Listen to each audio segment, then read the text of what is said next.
Assalamu alaikum. Welcome to Millennium TV News. This is Zaryan Rahman with top stories. First, the headlines. Obama: special relationship with UK will endure. Stonewall to become US gay rights monument. Obama. 20 people die in West Virginia floods.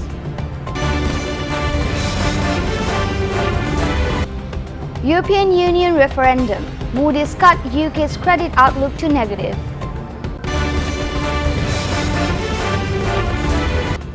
Seven killed in fire after Uttara elevator cable snaps. Euro 2016, Wales and Northern Ireland set for historical last 16 tie in Paris. Fears, now the details.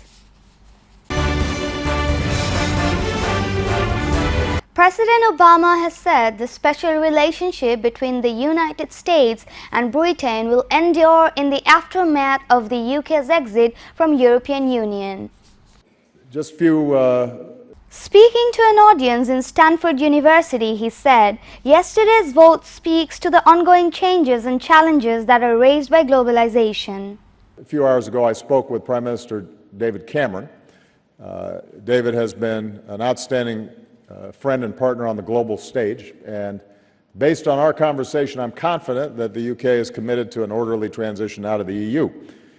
We agreed that our economic and financial teams will remain in close contact as we stay focused on ensuring economic growth and financial stability.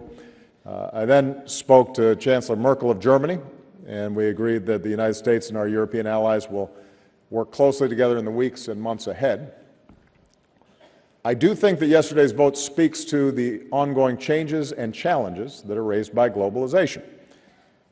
But while the UK's relationship with the EU will change, one thing that will not change is the special relationship that exists between our two nations. That will endure. The EU will remain one of our indispensable partners. Our NATO alliance will remain a cornerstone of global security, and in a few weeks we'll be meeting in Warsaw for the NATO summit. And our shared values, including our commitment to democracy and pluralism and opportunity for all people in a globalized world, that will continue to unite all of us. And that is the work that brings us here today. U.S. President Barack Obama named the Stonewall Bar as the first national monument to gay rights. The Stonewall National Monument will cover 7.7 acres of land, including the nearby Christopher Park. Gay marriage was legalized nationwide last year after bitter legal battles. I believe our national park should reflect the full story of our country, the richness and diversity and uniquely American spirit that has always defined us, Mr. Obama said in a video announcing the creation of the monument. That we are stronger together, that out of many we are one. The video will be played on the billboards in Times Square on Saturday, the White House said in a statement. At the time of the Stonewall riots in July 1969, police said they acted to enforce a law that made it illegal to sell alcoholic drinks to homosexuals. Since then, the riots, widely known as the Stonewall Uprising, the U.S. has enacted a number of anti-discrimination bills, including allowing gays and lesbians to serve openly in the U.S. Armed Forces. Last year, the U.S. Supreme Court legalized same-sex marriage nationwide. Heavy storms and flooding have caused widespread damage throughout the state, said Governor Earl Ray Tomlin. A state of emergency was declared in 44 of the state's 55 counties. Rescue efforts were underway for about 500 people trapped in a shopping center, while officials continued to search for others stranded in devastated areas. The flooding has destroyed more than 100 homes and knocked out power for thousands after a storm system dumped 9 inches of rain on parts of the state.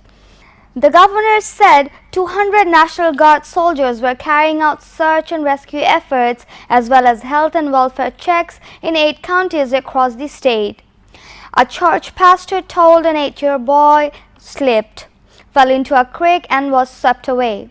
The boy's mother attempted to save him but lost her grip on the child, according to Harry Croft, pastor at Marvin Church of the Nazarene at Wheeling. The child's body was found about a half-mile from where the family lives. The body of a 4-year-old boy was also recovered a day after the child slipped into a creek swollen with flood waters. Ravenswood Fire Department official Bob Bibby said the toddler was with his grandfather when he fell into the water in Jackson County. The grandfather jumped into the creek to try and save the boy, but was overcome by the rushing water. Governor Tomlin called the flooding among the worst in a century for some parts of the state. The two have fought for the Democratic nomination, which former Secretary of State Mrs. Clinton won this month. Mr. Sanders, a self-described socialist, told he would do everything in his power to defeat the likely Republican nominee Donald Trump. But he stopped short of saying he would end his campaign. He said his job now was to fight for the strongest possible platform at the party's convention in July, including a higher minimum wage. But Sanders dismissed the idea that he would withdraw from the race. Why would I want to do that when I want to fight to make sure that we have the best platform that we possibly can, that we win the most delegates that we can, the Vermont senator said. Modi has said the result would herald a prolonged period of uncertainty. Meanwhile, PM David Cameron is under pressure to speed up divorce talks with the European Union after Brussels said exit negotiations should start immediately. EU head Jean-Claude Juncker said it was not an amiable divorce, but it was not a tight love affair anyway. Moody said the referendum result would have negative implications for the country's medium-term growth outlook, and it lowered the UK's long-term issuer and debt ratings to negative from stable. It added, in Moody's view, the negative effect from lower economic growth will outweigh the fiscal savings from the UK no longer having to contribute to the EU budget. It also said the UK had one of the largest budget deficits among the advanced economies. The financial assessment came after the UK voted to leave the EU, and a defeated Mr. Cameron said he would step down as leader by autumn. Pro-Live MP Boris Johnson is tipped as favourite to replace him. Mr. Cameron had urged the country to vote Remain in Thursday's referendum, but was defeated by 52% to 48% despite London, Scotland and Northern Ireland backing staying in. On Friday morning, he stood outside 10 Downing Street alongside his wife Samantha to announce he would remain in place for the short term and then hand over to a new Prime Minister by the Conservative Conference in October. He said he would attempt to steady the ship over the coming weeks and months, but that it would be for the new Prime Minister to carry out negotiations with the EU and invoke Article 50 of the Lisbon Treaty, which would give the UK 2 years to negotiate its withdrawal. Natasha Bouchard said Paris must act after Thursday's referendum in which the UK voted to leave the EU. The British must take the consequences of their choice, she said on Friday. Under the 2003 Torquay deal, Britain can carry out check-in Calais to stop migrants trying to get to Britain. Ms. Bouchard said, "We are in a strong position to push to press this request for a review, and we are asking the President, Francois Hollande, to bring his weight. We must put everything on the table, and there must be an element of division, of sharing." Meanwhile, Xavier Bertrand, the president of Hauts-de-France region where Calais is located, said, "The English wanted to take back their freedom, they must take back their border." The French authorities had warned before the referendum that a vote for leaving the EU could see a camp with thousands of migrants being moved from Calais to British soil. The British authorities have made no public comments on the issue. In February, clashes broke out as French demolition teams dismantled huts in part of Calais migrant camp known as the Jungle. The French government plans to relocate migrants to reception centers. Those living in the camp, mainly from the Middle East, Afghanistan and Africa, hope to cross the channel, often using people traffickers to try to enter illegally. Kiev region Governor Nikita Belykh was held in a Moscow restaurant. Investigators posted a picture which purposed to show the governor of the central region at a table with cash from a bribe. Mr. Belykh has been a Kremlin critic, but the investigators say there is no political subtext to the case. On Friday, the Russian Investigative Committee published a photograph on its website, saying it showed Mr. Belykh and piles of €100 notes laid out before him. They say he is suspected of accepting the money personally and through an intermediary in return for protecting dodgy investment business in the region. Mr. Belykh, who once led the opposition Union of Right Forces, has made no public comment on the issue. SKR spokesman Vladimir Markin pointed out that anticipating hysteria from Mr. Belykh's supporters, there was no political background to his arrest. Mr. Belykh becomes the third Russian governor to be arrested on suspicion of corruption in just over a year. Viewers, end of days for junk house of Bondi Beach. South African court refuses Juma appeal request in arms case. China blow to India's nuclear suppliers group hopes. Privacy shield, White House makes EU spying promise. Brexit, Asian shares fall sharply as UK votes to leave European Union. Let's move on to the next news. They are a reminder that behind sunny Australian facades there lies a darker space where people who have fallen through the cracks reside. The Barbolas family, Mary and daughters Elena and Liana, are no ordinary residents. For more than 2 decades, they have been engaged in an ongoing battle with the local Waverley Council and nearby neighbours. At issue is the extraordinary amount of junk at their property, just an 8-minute stroll from Bondi Beach. In a suburb of skyrocketing property prices, the Bunara Avenue house, bought for $18,500 in 1970, has long been piled high with the family's collected items. Plastic bottles, cardboard boxes, children's toys, car hubcaps, milk crates, mattresses, assorted rubbish, even old surfboards, you name it. There were no merits in the argument requesting an appeal, it ruled. In April, the court said a 2009 decision to drop these 783 charges against Mr. Zuma was irrational. He has always denied taking bribes over the arms deal. National Director of Public Prosecutions Sean Abrahams had asked the court for permission to appeal against the earlier ruling, saying prosecutors should be able to exercise discretion over whether an investigation should continue. Rejecting the request, High Court Judge Aubrey Ledwaba said, "We seriously considered whether the appeal would have reasonable prospects of success and came to the conclusion that there are no merits in the arguments."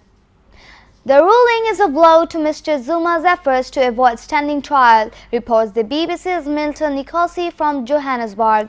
The President can still take the case to the Supreme Court of Appeal, but it is difficult to see it overturning the unanimous ruling of the High Court, our correspondent says. Mr. Zuma's final option would be to ask the Constitutional Court to throw out the case.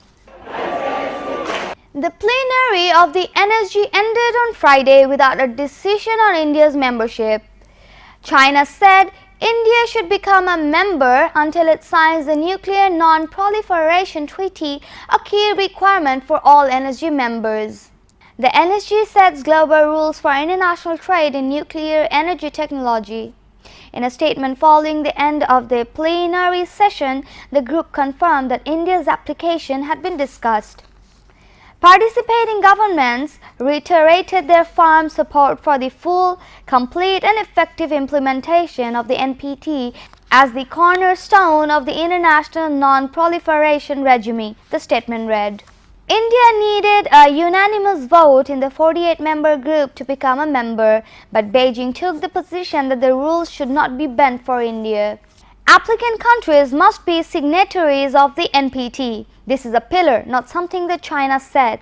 It is universally recognized by the international community. The Reuters news agency quoted Wang Kun, the head of the Arms Control Department in China's foreign ministry, as saying, "China was always the main opponent to India's US-backed bid to become an NSG member despite hectic diplomatic discussions between Delhi and Beijing."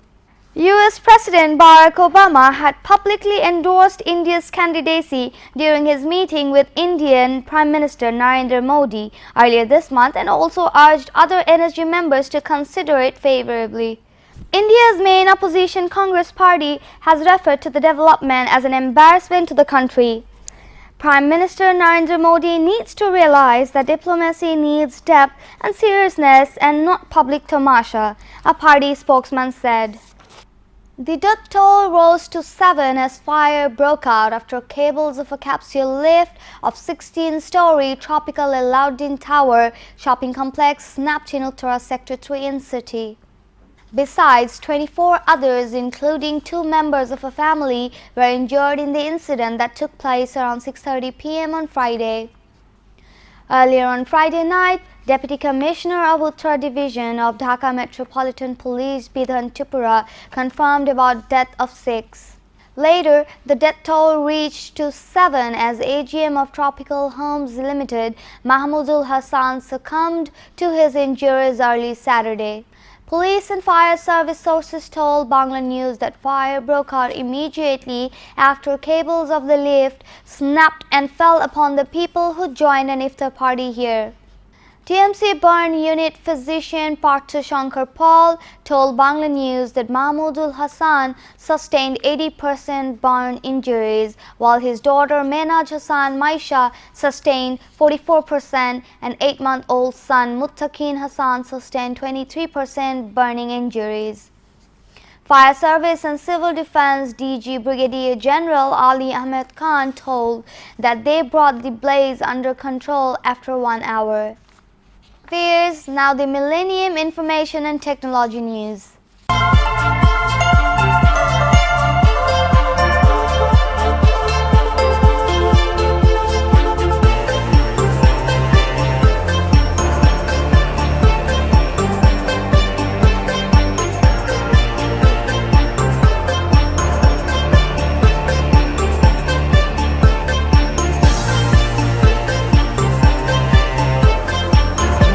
The agreement is designed to replace the Safe Harbour Pact, which the EU Court of Justice ruled invalid in 2015.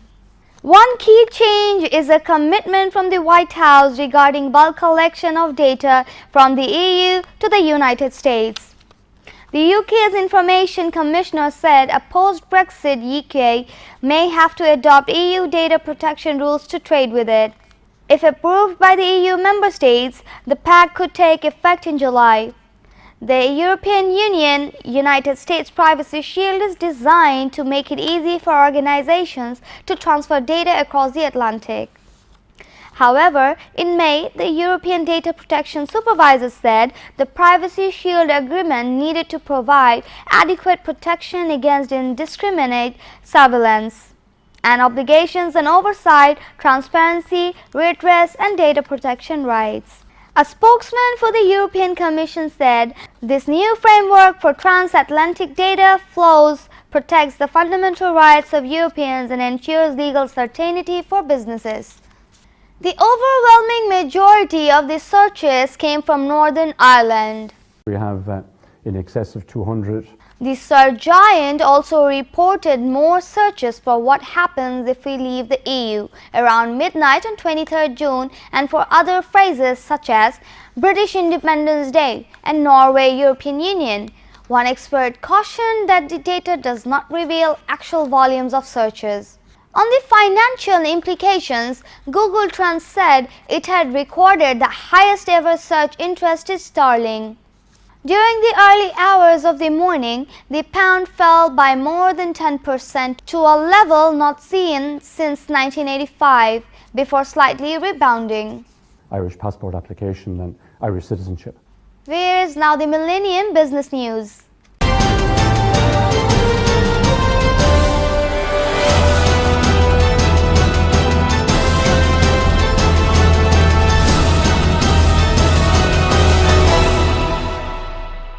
After initial gains, Japan's benchmark Nikkei 225 closed 7.9% down at 14,952.02 points, the biggest one-day fall since the 2011 tsunami.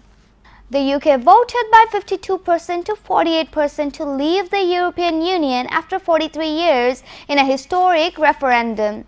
Analysts said investor sentiment is rattled by the looming uncertainty on markets around the globe. The British pound at one point hit its lowest level since 1985.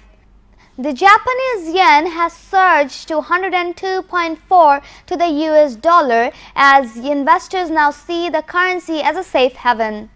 Tokyo, for years, has been trying to keep the yen low as any surge in the currency hurts the country's exporters. The London Blue Chip Index fell 7% in early trading to just over 5,800 points, but ended the day 3.15% lower at 6,138. New York and European markets all suffered even bigger falls, with the Dow Jones posting its biggest one-day slide in almost 5 years. Sterling also plunged, falling more than 8% against the dollar and 6% against the euro. Credit rating agency Moody's cut the UK's outlook from stable to negative on Friday night, saying the Brexit vote could result in weaker economic growth. Wall Street fell sharply in late trading, with the Dow plunging more than 600 points or 3.4% to close at 17,400 points. In London, the FTSE 250, which mostly comprises companies that trade in the UK, shed 7.2% to close at 16,088 points. Financial services group Aldermore was the biggest faller on the 250, down 32%, with house builder Crest Nicholson closing 26% lower. House builders were also the three biggest fallers on the FTSE 100, with Taylor Wimpey suffering a 29% slide. However, the FTSE 100 index still ended the week higher than it started at 6,021 points.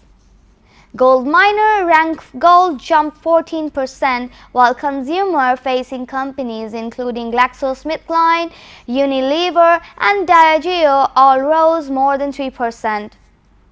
The London market regained some poise after the Bank of England pledged to intervene to help shore up the markets. Here's now the Millennium Sports News.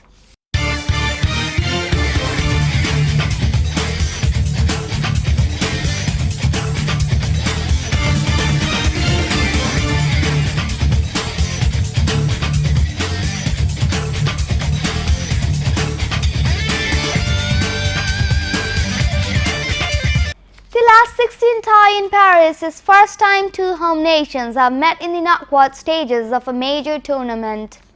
Wales finished above England to win Group B, with Northern Ireland qualifying from Group C as one of the best third-place teams.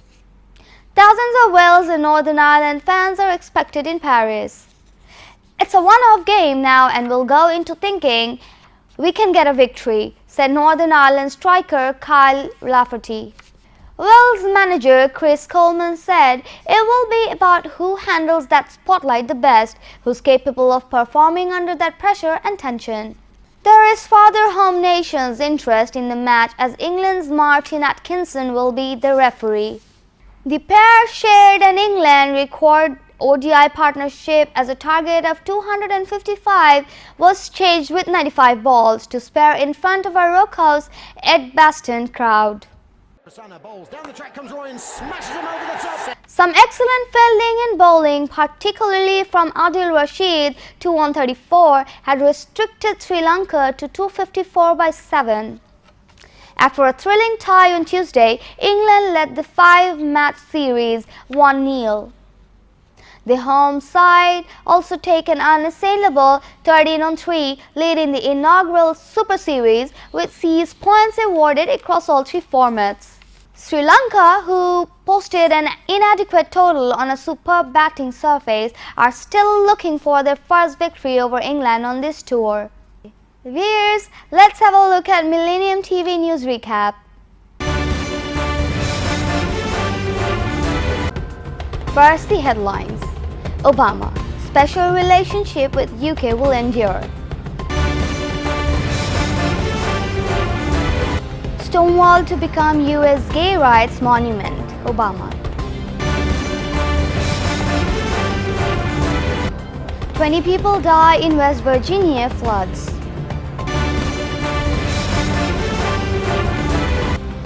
European Union referendum, Moody's cut UK's credit outlook to negative.